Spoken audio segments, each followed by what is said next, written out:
Moteur! Allons-y! Moteur!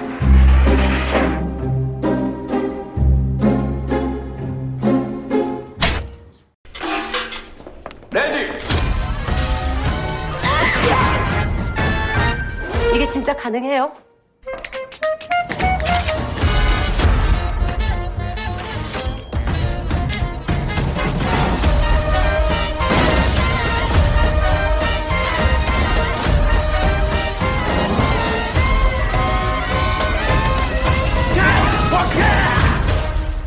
Comme vous le savez, à Montpellier, il y a un grand festival de films coréens, entre autres, et il y a aussi un très très grand festival de films polonais, mais ça, on en parlera peut-être la prochaine fois.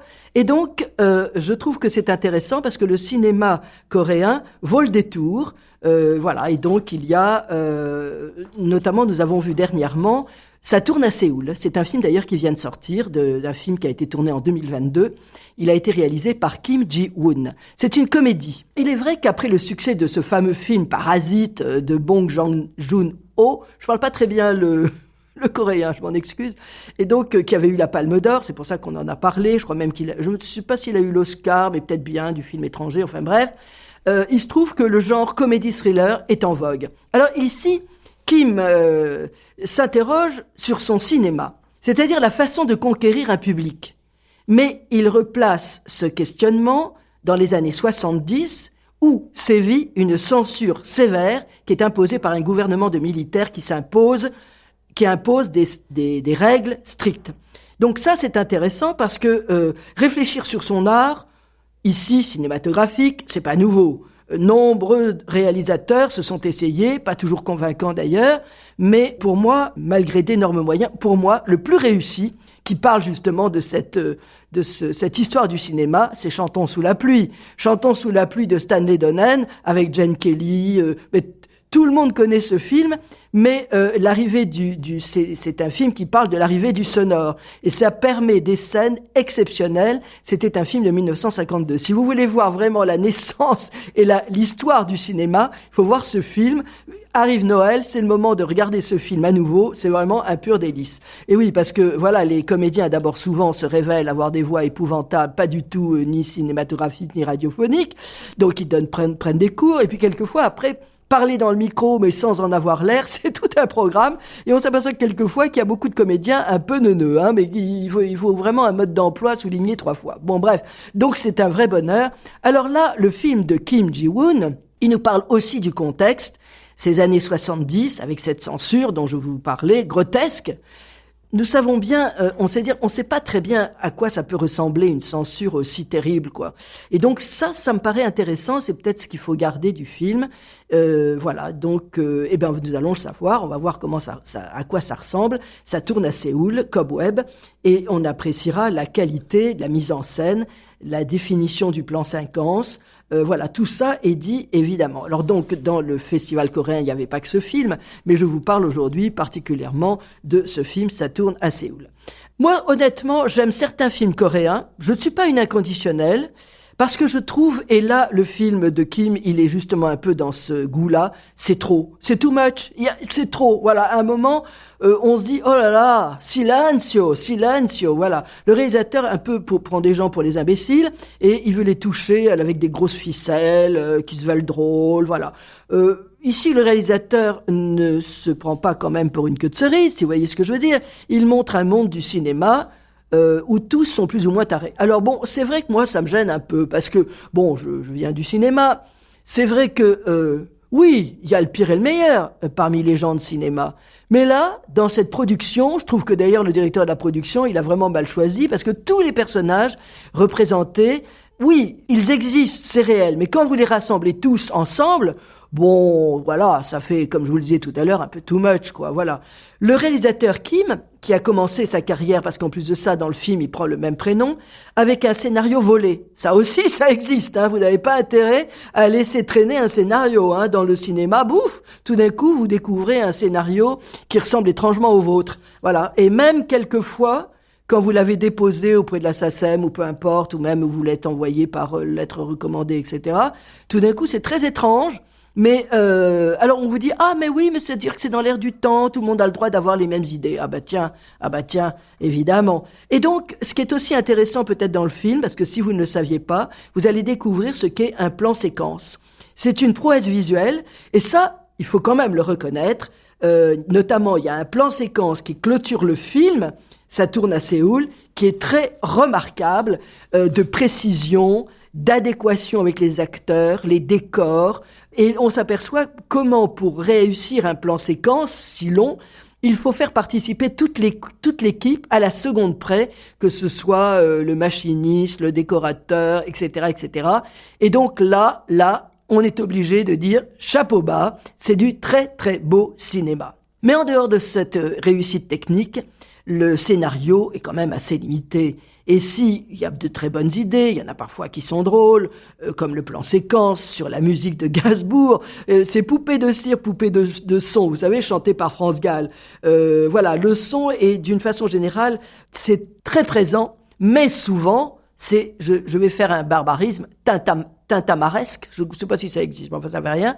Et vraiment, comme je vous le disais tout à l'heure, on est content que ça s'arrête.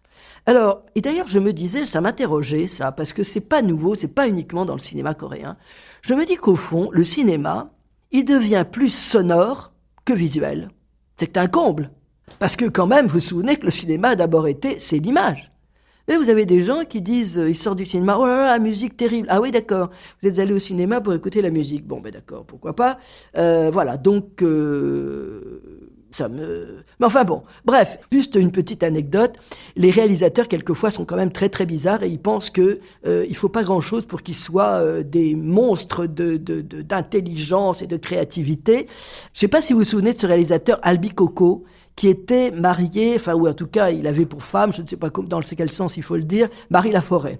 Ça n'a pas duré longtemps, mais peu importe. Et donc là, il réalisait un film, et un jour, moi à l'époque, je faisais beaucoup de films de montage, donc comme je tournais en cinéma, on était en rapport constant avec la monteuse négative. Bon, pour ceux qui savent, je ne vais pas rentrer dans le détail, mais bon, vous comprenez. Et donc, la monteuse négative m'a raconté un truc.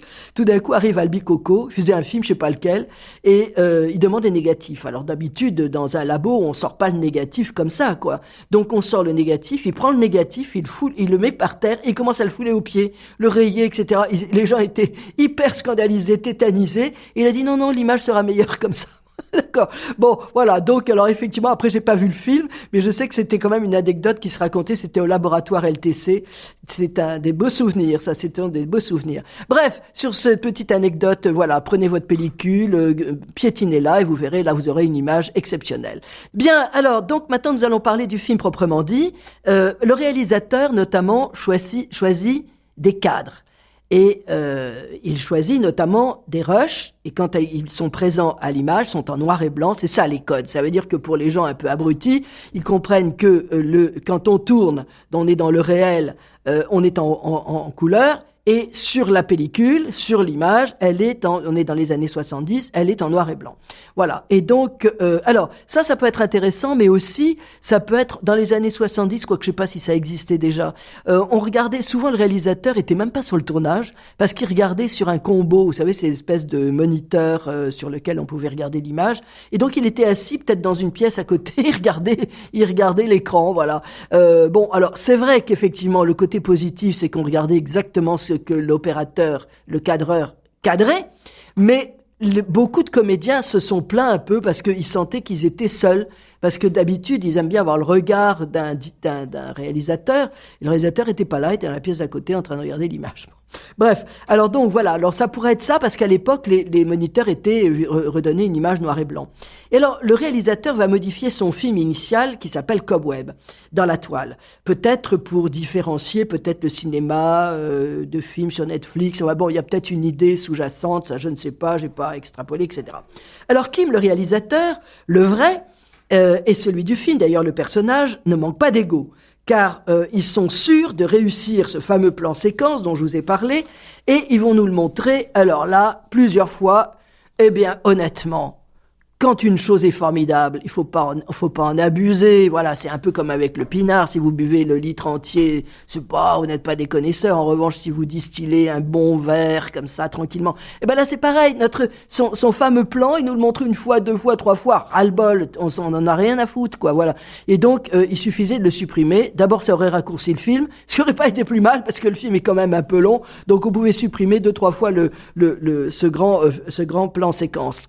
Alors, quand je parle d'ego, il faut rester. Il faut rester jusqu'à la fin et regarder le générique fin, je vous le dis, comme ça vous ne serez pas piégés. Parce qu'à la fin, il y a un plan, alors là c'est magnifique, il est là dans la salle de projection. Enfin bon, vous verrez, il faut regarder le film, c'est au milieu du générique fin. Et alors Kim Ji-woon, ce réalisateur, il réalise ici son 10e film. Et souvent, il s'entoure de nombreux personnages. C'est le côté intéressant de ce réalisateur, il ne néglige pas les rôles secondaires. Et ici, nous en avons un parfait exemple, car tous ont une histoire, existent, et en se renseignant, on apprend qu'ils ressemblent à des gens de la profession qui ont existé ou existent. Par exemple, la productrice, il y a une productrice qui est traitable, elle serait inspirée par un personnage, au nom d'ailleurs avoisinant, parce qu'elle s'appelait Shin, je crois, qui a créé sa production. C'est un producteur il a créé Shin Film, et c'est un homme dans la vie assez rocambolesque. Figurez-vous que ça s'invente pas, il s'est fait kidnapper par les Coréens du Nord. Parce que les Coréens du Nord se sont dit « Oula, le cinéma, ça me paraît pas mal pour faire de la propagande, donc il faudrait peut-être créer une école ou en tout cas un institut de propagandeurs, voilà, par l'image. » Et donc, ils ont kidnappé ce fameux Shin pour qu'il crée cette école. Voilà. Alors après, je ne sais pas ce qui s'est passé, je crois qu'il a quand même réussi à s'enfuir, tel aux États-Unis, enfin bon. Voilà, donc c'est quand même un personnage haut en couleur. Dans le film, vous avez aussi un acteur. Alors lui, c'est un acteur un peu comme avant MeToo, comme ça existe encore aujourd'hui, faut pas rêver, qui tire un peu sur tout ce qui bouge, si vous voyez ce que je veux dire. Voilà. Donc c'est assez classique, c'est réel dans les années 60, à l'âge d'or du cinéma coréen. Il y a beaucoup de réalisateurs coréens d'ailleurs qui se sont fait un peu taper sur les doigts. Bon, ils auraient pu se faire taper sur autre chose, mais enfin c'est un autre problème.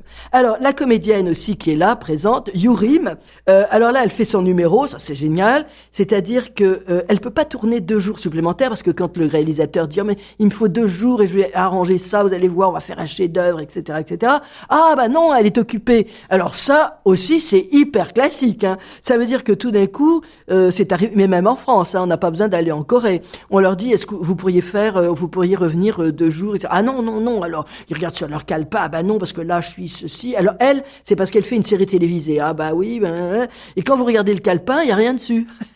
Elle a complètement tout inventé, c'est pour avoir l'air, etc., etc. Et donc là, il est vrai qu'elle parle de séries télévisées parce que c'est vrai aussi que le gouvernement a aidé les gens à avoir des téléviseurs chez eux. Et donc, oui, toujours vecteur de propagande. Et donc, les gens regardaient beaucoup plus la télévision qu'ils n'allaient presque plus au cinéma. C'est la raison pour laquelle les comédiens se sont tournés naturellement vers des séries télévisées. Et d'ailleurs, à propos des téléviseurs, en 66, il y a 1% des gens qui ont des télés, et en 77, 50%. Vous voyez, donc ils ont bien bossé, voilà. Et donc les artistes se tournent vers la télé, voilà. Et donc, et puis il faut dire aussi que au cinéma, c'était beaucoup plus des films de combat où les femmes avaient de moins en moins de rôles. Donc ça aussi, voilà. Alors, ça tourne à Séoul, ce film parle aussi de la censure, qui montre les censeurs. Alors là aussi, c'est des drôles en réalité, ils arrivaient comme ça sur le tournage, mais on comprenait bien que c'était d'abord pour picoler, parce qu'il suffisait alors on les shootait au whisky, il n'y avait pas de problème. Après, ils trouvaient ça, tout était formidable, ils ne censuraient plus rien. Et puis c'est surtout aussi c'est un côté très enfantin et un peu lourd. Ils étaient contents d'être là près des nanas comédiennes, quoi, un peu fiers, voilà, dans le milieu cinéma. Donc le fait qu'à la fin la fiancée d'ailleurs, elle a aussi soit la demi-sœur. Alors là aussi il y a des scénarios, mais alors complètement démentiels. C'est une façon de critiquer surtout le cinéma japonais qui était très bien vu en Corée. Enfin, vous l'avez compris, le cinéma coréen ça reste toujours une belle aventure, et donc il faut pas se gêner, il faut aller voir les films coréens, même quand c'est raté. C'est pas raté complètement. Alors, à la semaine prochaine. Merci Pierre-Jean.